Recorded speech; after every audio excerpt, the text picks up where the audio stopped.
The introductionist, more than lyricists in this rap metropolis. We're singing for a while? No, it's like we always have 2 cycles of records and then. The Black Eyed Peas didn't just blow up overnight, they blew up everything around them.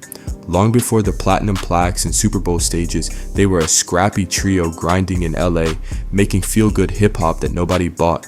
Then Fergie joined and everything changed. My lovely little lumps, check it out. I drive these brothers crazy. Sure, she gave them the pop edge that took Where Is the Love global, but she also lit the fuse on years of tension and backlash. Old fans called them sellouts. Critics shredded them for trading substance for bubblegum hooks. And while the world danced to my humps, lawsuits piled up, stolen samples, missing royalties, accusations they were ripping off entire cultures for a quick hit. Inside the group, money splits and ego trips turned creative partnerships into polite rivalries. Fergie became a solo superstar, will.i.am became a mogul, and the crew that once preached unity found themselves fractured, proving success can be the messiest breakup of all. You know, I wasn't really fluent in English yet because I grew up in the Philippines. I was very shy, timid, so he said I just sat on the couch for 4 hours without saying anything like. Authenticity didn't always hand out gold stars. Just look at the Black Eyed Peas. For years, they poured everything into music that was all about positivity and community, way before they were filling stadiums and topping every chart in sight. Their story kicked off when William Adams, who everybody knows as will.i.am, crossed paths with Alan Pineda, aka APDGAP, while they were just teens hanging out in East Los Angeles. Both were hooked on breakdancing, graffiti, and beats that meant more than whatever was trending. That connection turned into their first crew called Tribal Nation, which later switched up to Atbon Clan. That name carried them right into the orbit of Eric Wright, better known as Eazy-E, the guy behind Ruthless Records. Getting signed felt like their big break. They put together an album called Grassroots and were ready to make waves, but then Eazy passed away out of nowhere, and the whole plan fell apart. Their record never saw daylight, and suddenly they were stuck without any support or direction. Most groups would have thrown in the towel, but instead they decided to stick it out. They switched the name to Black Eyed Peas and brought in Jaime Gomez, who everyone called Taboo. While pretty much every other rap act around them was going hard with aggressive tracks and big talk, William and his crew wanted to do something different. They mixed in jazz elements, played live instruments, and wrote lyrics about togetherness and curiosity instead of bragging rights. They landed a deal with Interscope Records and dropped their first album, Behind the Front. It was basically the total opposite of the flashy, synth-heavy stuff they'd blow up with later. Songs like Joints and Jam. That's the joint, that's the jam. Turn it up and play it again. And Fallen Up.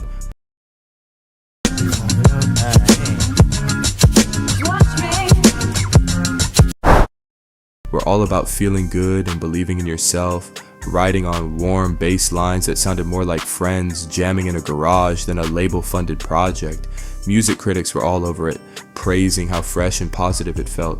But even though tastemakers were impressed, regular listeners barely noticed. The album sold okay-ish, leaving them stuck in this weird spot, getting respect but not much recognition. They didn't tap out though. A bit later they came back with Bridging the Gap, still sticking to that live band energy. They pulled in Macy Gray and Estero for a few tracks and experimented with different sounds. Request plus Line was probably the closest they came to hinting they wanted to reach more people.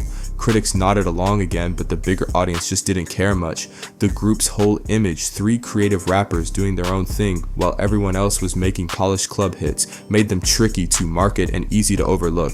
But all those early stumbles set the stage for what came next. Because even if those albums didn't pump out hits, they shaped who they were, a crew that didn't mind mixing genres or going against the grain. That identity was what later gave them the confidence and the skills to switch gears into something way bigger and a lot more controversial.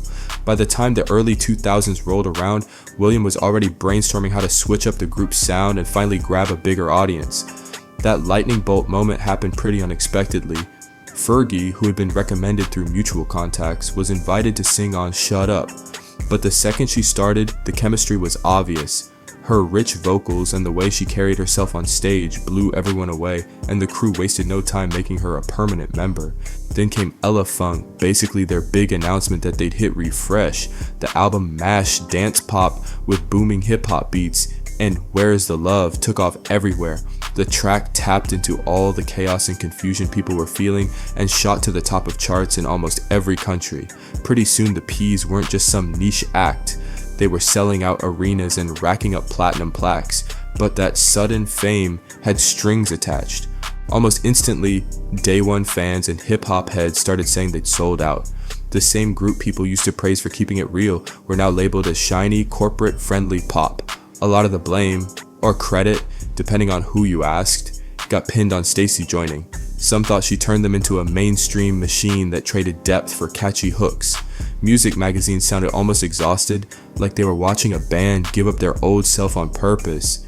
Their next album, Monkey Business, just fueled the arguments. It came out swinging, landing high on the charts and dropping hits like Don't Funk With My Heart and My Humps. But while the songs were everywhere, plenty of critics rolled their eyes, especially over My Humps, calling it shallow and repetitive.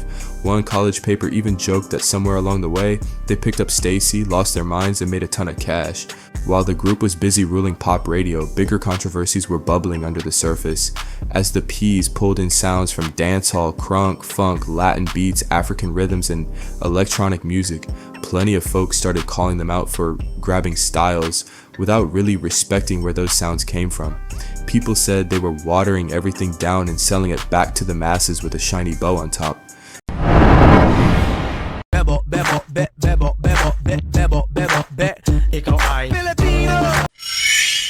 And fame didn't exactly protect them from legal drama. At one point, songwriter Lynn Tolliver Jr. took William to court over My Humps, claiming the song straight up borrowed from his old track I Need a Freak without any proper paperwork. The judge agreed and handed Lynn a payday in the millions. And that wasn't the only mess. Other artists said songs like Boom Boom Pow and I Got a Feeling were basically lifted from their work. Even though most of those cases got thrown out, the headlines kept piling up. George Clinton, the funk legend himself, also stepped in to accuse them of faking sample clearances for a Shut Up remix. It was one more reminder that even massive stars could get tangled in copyright chaos. The drama didn't stop at the group either. Stacey's solo career stirred up its own lawsuits, especially when she dropped Fergalicious. That track sampled J.J. Fad's Supersonic, and Arabian Prince, one of the original NWA members, came after her for missing royalty checks. Since Stacey was still linked to the Peas, her legal troubles kept their name in the news, whether they liked it or not. My lovely little lumps, check it out. I drop these. Stacey joining the Black Eyed Peas flipped everything upside down. She didn't just jump in to sing a few hooks. Her voice pretty much lit the fuse that launched them from respected underground group to full-on pop juggernaut. When she linked up with them, she brought this bold, soulful energy that totally reshaped their whole deal. From the second Ella Funk dropped, her vocals were front and center, powering massive songs like Where's the Love, which went global and turned them into household names overnight. By the time Monkey Business landed, Stacey was everywhere, switching between sweet melodies and playful lyrics that had people either dancing or rolling their eyes. All that success didn't come without tension. As Stacey blew up, she started carving her own lane. When she put out The Duchess, she basically proved she could stand alone. That album threw out hit after hit, and suddenly she wasn't just the Peas' front woman. She was a solo star with her own crowd, brand deals, and headline tours. While she was doing her thing, William was leveling up in a whole other way. He became a go-to producer for big names like Justin Timberlake, Usher, and Michael Jackson, and he jumped headfirst into tech, launching gadgets and investing in future-forward stuff. When the group got back together to make the END, it was clear they weren't on the same page anymore. William leaned into club-ready EDM sounds, while Stacey still loved her soulful pop. The album smashed records and sold like crazy, but instead of bringing them closer, it just highlighted how far apart they drifted.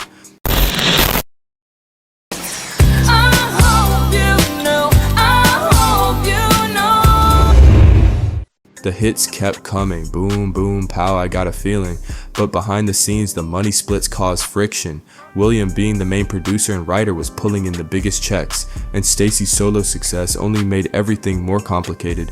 The beginning kept their chart streak going, but critics were over it. They said the group had turned into a slick product that barely resembled their early feel-good roots.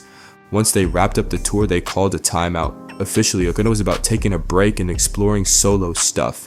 Unofficially, everyone knew the creative clashes were too big to ignore. After that, Stacy focused on her family life, marrying Josh Duhamel and having their son.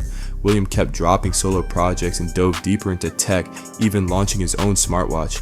The group started making new music without Stacy. Even though William kept saying she was still part of the crew, her missing voice on Yesterday told everyone she'd moved on. By the time they were celebrating old milestones and releasing a graphic novel, Stacy finally confirmed she was stepping back. William called it an easy decision, all about her wanting to be a mom first, but everyone could see the bigger picture. She'd become an artist who didn't need the group anymore, and William was running the show creatively. Her exit never turned into messy lawsuits or public drama, but it proves something that's true about almost any creative team. Once people start chasing different goals, it gets impossible to keep pretending it's all the same. The P's kept going as a trio, putting out Masters of the Sun Volume 1 in translation. They've always said Stacy could come back whenever she feels like it, but everyone knew it was her voice that first sent them to the stratosphere, and her choice to walk away that closed the biggest chapter in their story.